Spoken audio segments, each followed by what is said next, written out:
आता आपण पाळणा सेविका व पाळणा मदतनीस तसेच संबंधित अंगणवाडी सेविका आणि मदतनीस यांना किती मानधन दिलं जाणार आहे ते पाहूया। केंद्राचा हिस्सा 60% असणार आहे आणि राज्याचा हिस्सा 40% असणार आहे।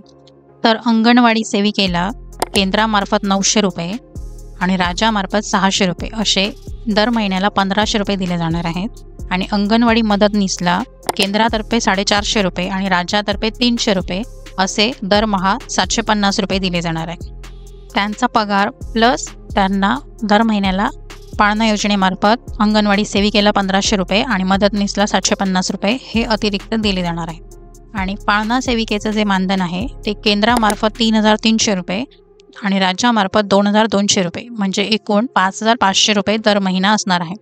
आणि पाळणा मदतनीसचं जे मानधन आहे ते केंद्रामार्फत 1800 रुपये आणि राज्यामार्फत 1200 रुपये असं एकूण 3000 रुपये असणार आहे। खाली दिलेल्या लिंकवरती क्लिक करा आणि पूर्ण व्हिडिओ पटकन जाऊन पहा।